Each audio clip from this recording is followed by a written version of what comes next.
Take a walk down by the sea, picking up cotton. Del 18 de julio de 1936 se ha desarrollado un relato acomodado a los intereses que justifican los errores y los horrores del Frente Popular, que van desde el inicio de la Segunda República hasta la pérdida de la guerra y posteriormente la dictadura franquista, de que todo fue malo.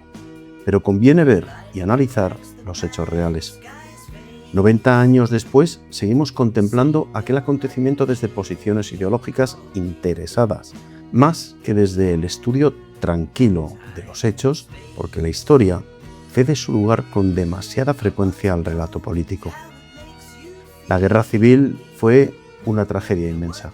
Supuso el fracaso colectivo de una nación incapaz de resolver sus conflictos por vías pacíficas y el comienzo de casi 3 años de violencia fratricida que dejó cientos de miles de muertos y heridas sociales que tardaron generaciones en cicatrizar. Pero precisamente por respecto a esa tragedia resulta imprescindible evitar la visión simplista de buenos y malos, de víctimas y verdugos, porque es verdad que de todo hubo en ambos lados, pero lo digo desde ahora, que no mitad y mitad, que la fuerza revolucionaria de corte soviético actuó violentamente desde mucho antes de 1936, como veremos a continuación.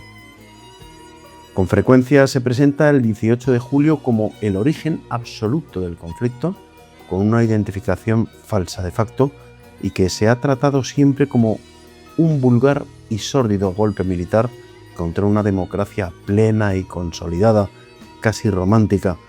Y sin embargo, la guerra no comenzó en ese día.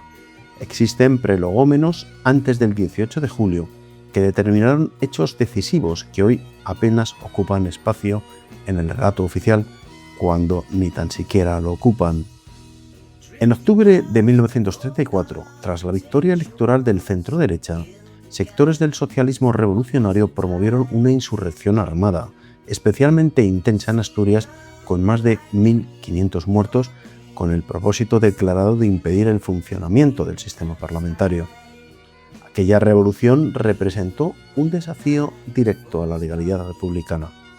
Fue un intento revolucionario contra un gobierno surgido de las urnas. 2 años después, en las elecciones de febrero de 1936, están documentadas graves irregularidades durante el proceso electoral y en el recuento posterior, hasta el punto de cuestionar la limpieza democrática del proceso, y resulta innegable que aquellos comicios estuvieron marcados por una enorme tensión política y por un deterioro de las garantías institucionales que terminaron desarrollándose en las calles de toda España.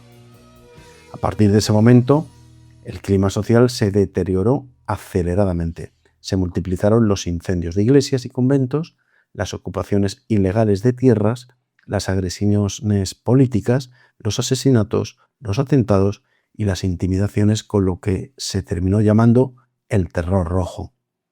La violencia dejó de ser excepcional y se convirtió en la cotidianidad de la vida pública y social, tanto en las grandes urbes como en lo rural.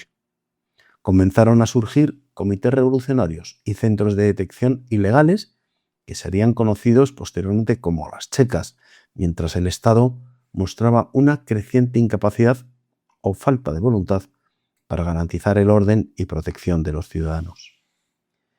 El punto de no retorno se produce en la madrugada del 13 de julio de 1936, cuando fue detenido José Calvo Sotelo, entonces el líder de la oposición parlamentaria.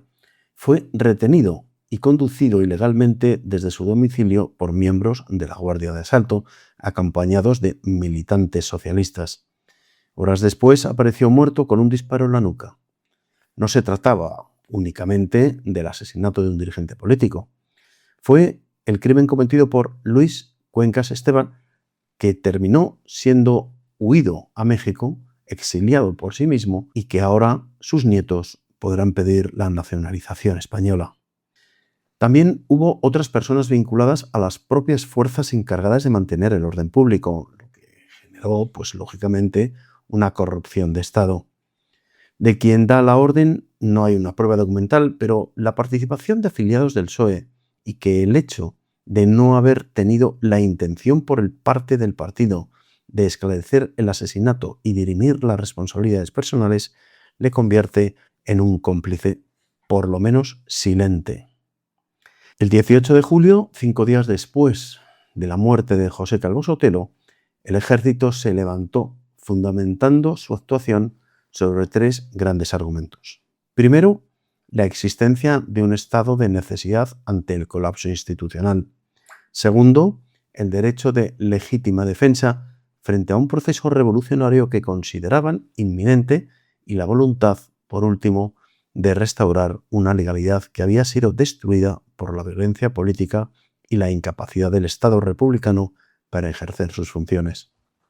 En las últimas décadas, la memoria pública española ha construido un relato simplista.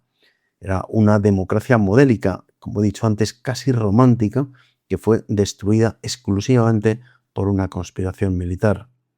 Esta visión casi infantil queda destruida cuando se valoran los hechos que llevaron a España hasta el alzamiento del 18 de julio de 1936. Sin embargo, la transición democrática española, la transición del 78, apostó por la reconciliación y por mirar hacia adelante.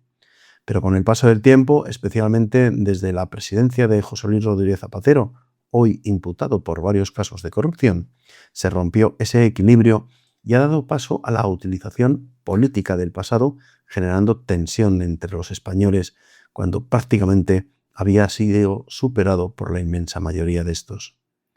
Las leyes de memoria histórica, impulsados en las últimas décadas por Zapatero primero y en la actualidad por Pedro Sánchez, han suscitado un intenso debate debido a que juristas e historiadores consideran que tratan de sustituir la investigación libre por una versión oficial de los acontecimientos respaldados por una ley que de alguna forma blinda una legalidad tremendamente dudosa.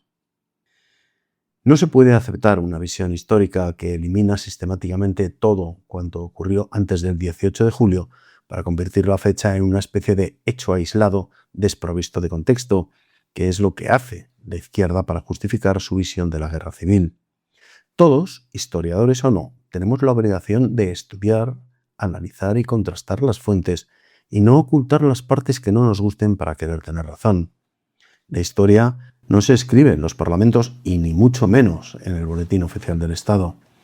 Tenemos los archivos, la documentación, la confrontación honesta de las fuentes y el trabajo de los investigadores para ser honestos y alejarnos de la manipulación. Ahora, 90 años después, quizá el mayor homenaje que podamos rendir a quienes vivieron aquella tragedia consista en abandonar definitivamente las consignas del enfrentamiento.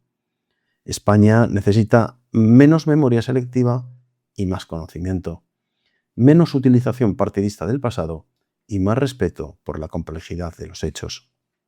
La verdad histórica nunca será patrimonio de un partido, de un gobierno o de una ideología, excepto cuando se quiere manipular con ella. Debe pertenecer únicamente a los hechos, y los hechos, por incómodos que resulten, en este caso, siempre empiezan antes del 18 de julio. 3 libros que considero imprescindibles para tener una visión real de qué sucedió en la Segunda República y posteriormente en la guerra. El primero de ellos es Breve Historia de la Guerra Civil Española, escrito por Fernando Paz. Y es que en esta edición revisada y ampliada recién aparecida en el mercado, Fernando Paz ofrece un análisis documentado de las causas, el desarrollo y las consecuencias de la Guerra Civil Española. A partir de las fuentes históricas, examina los acontecimientos previos al conflicto, la violencia política y el papel de sus protagonistas, invitando al lector a comprender este episodio decisivo, pero con rigor, con espíritu crítico y sin relatos simplificadores. El segundo es La prensa en la Segunda República Española, escrito por Justino Sinova, un periodista de raza, que en su ensayo habla de que entre 1931 y el estallido de la Guerra Civil, España vivió una etapa de profundas transformaciones y creciente enfrentamiento político. Justino Sinova analiza con rigor documental cómo la prensa fue objeto de censura, de suspensiones y de presiones del poder republicano, revelando el difícil equilibrio entre libertad de expresión y control político en uno de los periodos más decisivos de la historia contemporánea española y tremendamente actual.